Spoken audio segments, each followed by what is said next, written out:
doutora Adriana Malezan, venha para cá com o seu querido esposo. Olha, pense num cabra que é parceiro. Pense num cabra que é ali, ombro a ombro, né? Não é assim? Não é assim, Adriana? É isso mesmo. Bom dia, minha querida, para você. Bom dia para seu esposo. Seja sempre muito bem-vindo. É uma Bom honra ter dia, vocês, viu? Marcos. Bom dia. Que alegria estar aqui, né? Tem um tempinho que eu não Tem, vinha. é verdade. Quando você me fala, eu digo, opa, já quero, venha. Eu falei, ó, esse mês é um mês importante pra gente, né? Então, Marco, eu sei que é um amigo que toda vez que a gente tem uma pauta, ele abraça, ele é uma pessoa envolvida nessas questões sociais. E ele sabe do poder da comunicação, ele sabe do poder da audiência que ele tem. Então, Opa. a gente sabe que é uma audiência muito importante hoje, né? Você alcançou aí, graças a Deus e a sua competência, um posto de respeito mesmo na responsabilidade audiência. é grande. Cativar a audiência desse casal espetacular é uma honra para mim, tenho certeza disso. Bom dia a todos os ouvintes e nós vamos aqui falar do nosso mês azul, né? O mês de abril. Você sabe que eu tenho muita alegria de abrir espaço para a gente abordar, porque nessa hora, por exemplo, a Cecília está ouvindo, Cecília Castro está ouvindo, a Priscila Boaventura está acompanhando, a doutora Simone, que é psicóloga e mãe. Mulheres Então, maravilhosas. fantástica. Tem gente assim, sabe? A Suelen está acompanhando. A Jaqueline, que é advogada, sua colega advogada, estou indo para Itabaiana. Como é que tá a BR? Vá com cuidado, viu? Vá com cuidado pela 235, ela está indo para Itabaiana. Enfim, todos esses queridos amigos que nos dão a honra da audiência. Mas fique à vontade o recado que você quer transmitir para essa audiência, construída por você também. Obrigada, Marco, mais uma vez. Assim, a importância da gente falar, né, do porquê do Abril Azul. Foi criada aí internacionalmente pela ONU, então dia 2 de abril é o Dia Mundial da Conscientização sobre o Autismo. Então é importante que a gente fale que é um mês de conscientização, mas que ele não fique só no mês, sabe, Marco? Sim. Porque eu, enquanto mãe de uma criança autista, né, meu filhinho tem 5 anos, é meu segundo filho, eu tenho uma filha típica e ele que é autista. Então, a gente sabe das dificuldades. Eu falo que eu um pouco menos, porque graças a Deus a gente consegue ter uma rede de apoio, uma condição social um pouco melhor. Começar por ali, né? Tem um apoio maravilhoso, meu esposo, minha mãe, né? Mas assim, como eu tenho essa questão junto com as mulheres, todo mundo sabe que a gente trabalha muito essa questão da mulher, e aí vem a mim todos os tipos de demanda. E o sofrimento das mães hoje, atípicas, que não tem condição, que não tem uma rede de apoio, é grande, né? A colega ali com certeza deve também ouvir vários relatos, são relatos de cortar o coração. Então a gente precisa entender que o autismo ele é uma condição neurológica, não é uma doença, mas que ele tem um tratamento. E que o tratamento é o mais precocemente possível. Quanto mais cedo você identificar, melhor será o resultado. Então assim, a gente tem... E as condições, e a estrutura para esse tratamento. Isso, hoje a gente tem um sistema que quando a mãezinha leva uma criança ou seja, para o clínico geral, ou que seja para um pediatra, descobriu que está com alguma coisa diferente, vai para uma fila de um neuropediatra. E aí, o neuropediatra, nós temos uma escassez gigantesca no país todo. Não vou dizer que é culpa de Sergipe, não é porque é no país todo. Aqui em Sergipe, eu acho que nós estamos com 5 ou 6 neuropediatra. Então, quer dizer, as mães chamam de fila da morte, né? Porque, infelizmente, demora muito. Então, tem mães que têm 1 ano, 2 anos esperando. E, enquanto isso, a criança não tem o tratamento. É um tempo crucial. Então, assim, o que eu chamo a atenção nos lugares que eu vou, e às vezes eu estou no interior, converso com os prefeitos e com os médicos em si, é para que a gente não faça esse percurso. É que a gente trate aquela necessidade momentânea da criança naquele momento. A criança está com atraso na fala, o que ela precisa, Marco? Do fono. Eu preciso ficar esperando uma consulta com o neuro? Você precisa de acelerar o processo, marcar. Você tem que ter uma rede. Então, é isso, sabe? Eu acho que a fala acho que mais importante hoje é nós precisamos tratar, independente do diagnóstico. Então, nós não precisamos fechar um diagnóstico, muito pelo contrário, porque as terapias, elas são estímulos, e toda criança precisa ser estimulada. Acabamos de ouvir um relato aqui de uma futura grande profissional, começando agora, se já é uma grande profissional, sobre a terapia, né? O encanto que a criança, a emoção de uma criança, quando ela começa a ter. É sobre isso que você está falando. É sobre isso, Marco, e a gente precisa sensibilizar, principalmente as autoridades nesse sentido, também os médicos, né, de saber que qualquer médico, qualquer profissional pode fazer os encaminhamentos. A gente não precisa esperar um neuropediatra, porque hoje realmente passa pelo neuro. O neuro ele é muito importante para aquela criança que tem outras comorbidades associadas, que está tendo convulsões, que é muito agressivo, que não está dormindo, porque a gente tem todos os níveis de autistas, né? Deixa eu lhe fazer uma pergunta, mãe. Você conseguiu identificar no seu filho alguns sinais? A partir de que idade? Marco, você consegue fazer esse recorte? Consigo bem, porque assim, eu como fui mãe mais velha, né, uma idadezinha mais avançada, então eu tinha uma certa preocupação. A gente sabe que depois dos 40 existe alguns riscos, né, na gravidez. E aí a gente tem aquela preocupação. Down a gente consegue excluir logo nos primeiros meses de gravidez através dos exames. Isso. Então a gente consegue excluir. No exame você já identifica, ok. Isso. O autismo não, mas eu sabia muito pouco sobre autismo. Quase nada. O que eu sabia é que é aquilo que a gente vê nos filmes, né? Aquele autista mais severo, que se bate, que se agride, que fica se balançando. Então, esse é o nível severo do autista. Mas existem os outros níveis, né? Que são mais moderados, digamos assim. Então, eu ficava observando ao amamentar, se ele olhava nos meus olhos. Ele sempre teve um contato visual, eu entendia que bom. Para mim, era a única coisa que eu sabia de autismo era isso, o contato visual. O contato visual. Que é o que mais a gente escuta, né? O contato visual é uma das características que mais, acho que todo mundo mais ou menos sabe a respeito disso. Mas com o passar do tempo, ele começou, inclusive, a falar as primeiras palavrinhas, mamãe, papai, água. E aí, mais ou menos ali com 1 ano e 5 meses, ele ficou totalmente em silêncio. A gente chamava, ele não respondia, chamava 5, 6, 7, 8 vezes, ele ficava sem resposta. E aí nós estávamos na pandemia. E aí vem as desculpas, que é o que eu quero falar para a mãe e para o pai, por favor, fujam das desculpas, que o nosso cérebro acha maravilhoso ouvir, né? Não, é um bebê da pandemia. Daqui a pouco melhora, porque ele não está tendo contato com outras crianças, só tem contato com a família em casa. Então, a gente escuta isso e é confortável. São as fugas que você tenta buscar para... Perfeito. São as fugas. Então, a gente vai se alimentando naquela fuga, até que eu fui levar o pediatra, porque realmente a gente estava numa questão de pouco contato com médicos, inclusive, né? Então, quando eu fui levar ele ao pediatra, ele já estava próximo dos 2 anos. E aí foi quando a pediatra faz a mesma sequência, né? Passa para um neuropediatra. Então, existe dentro da medicina como um todo esse fluxo. Certo. Não manda para terapia, mesmo sabendo que meu filho estava com atraso na fala, que aí já estava bem nítido o atraso na fala, manda-se para o neuropediatra. E aí depois a gente vai vendo. Então, veja, para mim o atraso na fala foi um marco importante. E depois a gente vai observando outras coisas. Por exemplo, tudo que ele pegava era para girar, então ele não tinha... um brincar funcional. Qualquer coisa que ele pegasse era para ficar girando. Ele tinha essa fixação por rodas, por girar. Depois o enfileirar carrinhos, veio um certo tempo. Depois vinha ficar na frente da televisão e ficar fazendo aquele flip de um lado para o outro com a perninha aberta. É o movimento de pêndulo. O movimento de pêndulo. Então a gente acha assim, a criança está brincando, está assistindo televisão, está feliz, né? Não, é um sinal de alerta. Às vezes tem aquela criança que faz o flip com a mão, né? Fica com aquele balançadinho de mão. A criança está feliz, que legal, né? Está feliz, filho. Não, mãezinha, fique atento, porque é um sinal de alerta. Então, são essas coisas. Outro sintoma é quando você está em um ambiente, todos sentados, e a criança levanta e começa a fazer movimentos em círculo ao redor da mesa.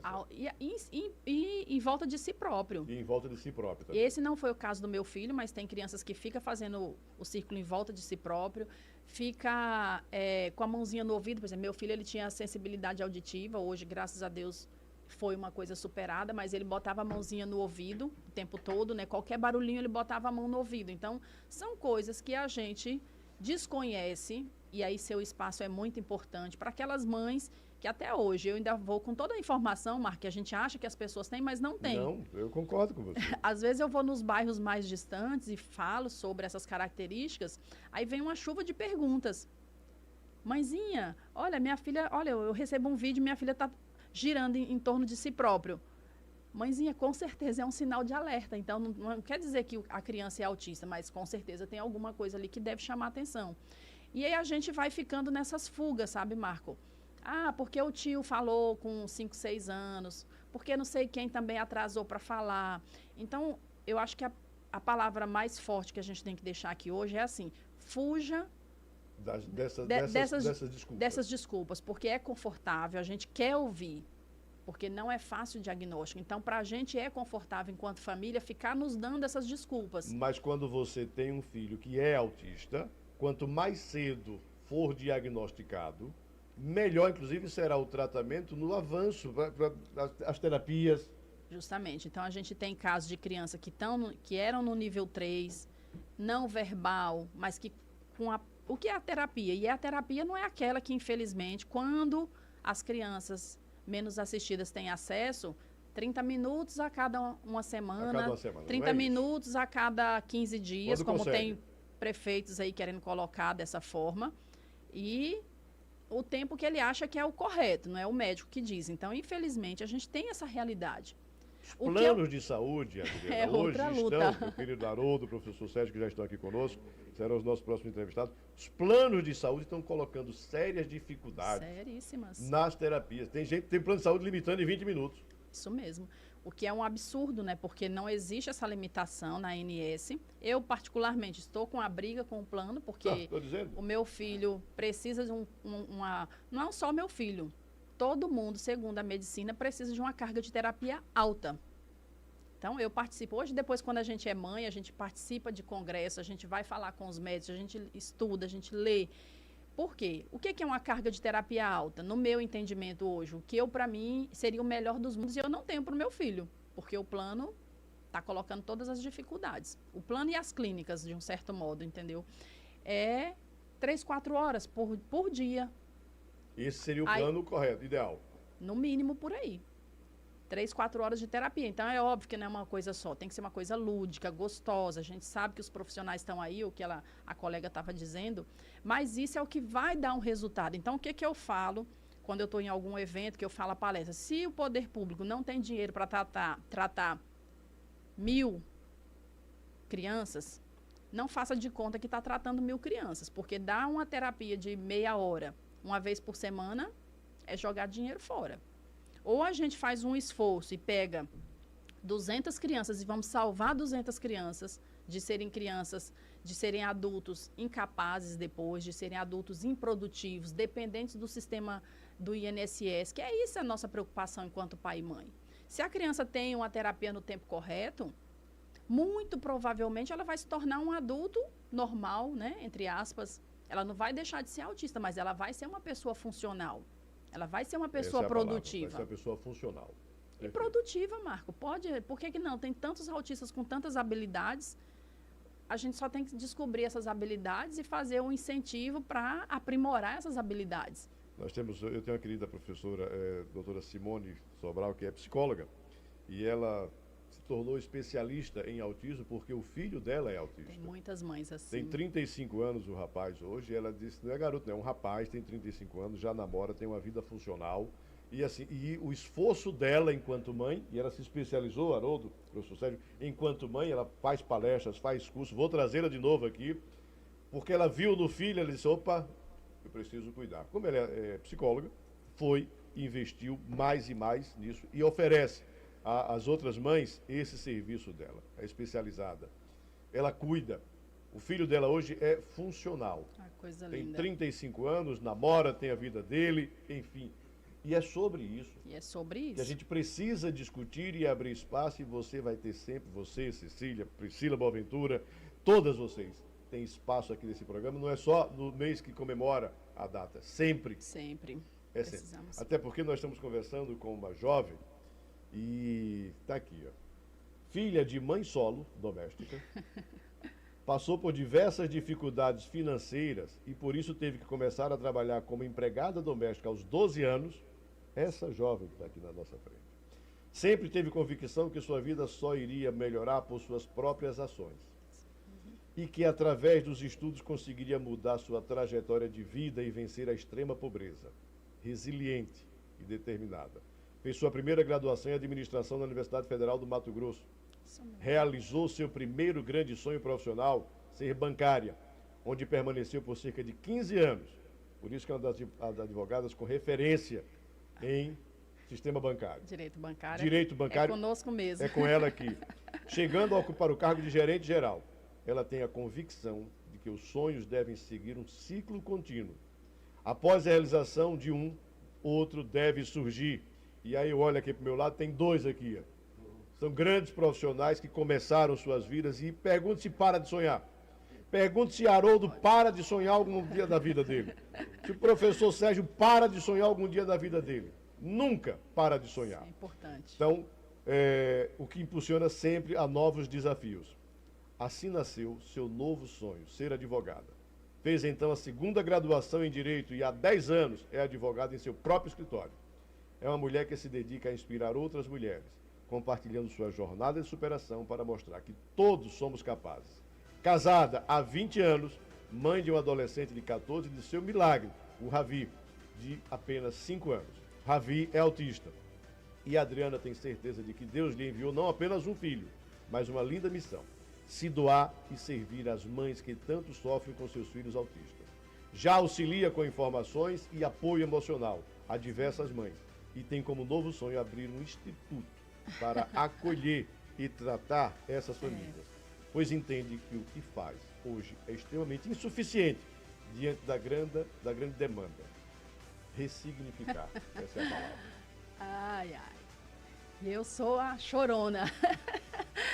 Sempre passa uma...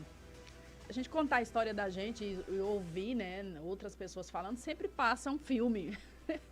Não é fácil a gente chegar até aqui. Então, como dizem, né, as pessoas veem o close e não veem o corre. Então, é sempre bem impactante. Eu sei que Deus me mandou mesmo uma missão. Então, é isso. É sobre isso. Ressignificar. Você tem neste espaço, neste programa, o apoio integral para a gente transformar e ter o seu instituto. Vamos lá. Tá? É a pedra que ele está lançando aqui. Amém. Eu sei que você é um homem de fé, um homem de Deus também. E esse é meu grande sonho hoje, né? Então, como eu vivo de sonhos, e para mim os sonhos são para serem vividos e colocados em prática, eu tenho muita fé e uma garra dentro de mim de que eu vou achar os parceiros corretos, porque ninguém faz nada sozinho, né, Marco? E nós vamos colocar esse sonho em prática. Eu sei que o terceiro setor está aqui, esse belo exemplo, né? Da ecoterapia. O terceiro setor tem um papel fundamental na sociedade. Não adianta a gente só falar mal do poder público e nada fazer, né? Porque a gente, enquanto cidadãos, né, a gente tem um papel de contribuição com a melhoria da nossa sociedade, de alguma forma, seja individualmente, ajudando uma família aqui, outra ali, seja fazendo um instituto, seja sendo político, porque os bons políticos ajudam muito a sociedade. Então, tem diversas formas de nós trabalharmos ativamente o nosso papel de cidadão. E aí, hoje, eu entendo que do meu grande desejo hoje é servir de alguma forma. E aí, Deus me mandou essa missão. A gente vai tendo... Deus vai nos guiando, porque quando eu não tinha filho algum, eu tinha, assim, um sonho de trabalhar com... Eu sempre tive um social muito forte, mas era os animais de rua, aquela questão dos animais abandonados. Deus me mandou minha primeira filha. Meu coração já se encheu de amor, porque não tem amor maior do que por um filho. Aí eu falei, não, eu quero trabalhar com crianças. Então, há um tempo já eu nutro esse desejo, mas tudo tem seu tempo e tem sua hora, e Deus ia me revelar o meu verdadeiro propósito, que hoje eu entendo ele muito claro, que é trabalhar com crianças e crianças que mais necessitam de fato, que são as crianças e as famílias, sabe, Marco? Porque atrás de uma criança autista tem muita dor, muito sofrimento. São mães que já tentaram suicídio, são mães que pensam em se suicidar, são mães que não têm apoio algum. Então, não é só a criança. A gente tem uma dor e sofrimento muito intensa. Intenso na família. E aí, com fé em Deus, a gente vai realizar esse sonho. Tenha certeza disso. De poder tratar a família como um todo, né? Se você tem o apoio do seu parceiro, do seu esposo, Aqui você encontra mais um parceiro também da produção e da construção desse projeto. Eu vou buscar mais gente, você vai buscar mais gente. Beijo grande, seja sempre muito bem-vindo. Muito obrigada, um abraço a todos os ouvintes. Adriana Malezan, quem quiser aí me conectar comigo, né, no Instagram. Isso, no Instagram. Malezan com 2 L's. Estamos lá para trocar ideias, para nos fortalecermos juntos. Será sempre uma alegria. Amém. 7 horas, 11 minutos, intervalo comercial. No retorno,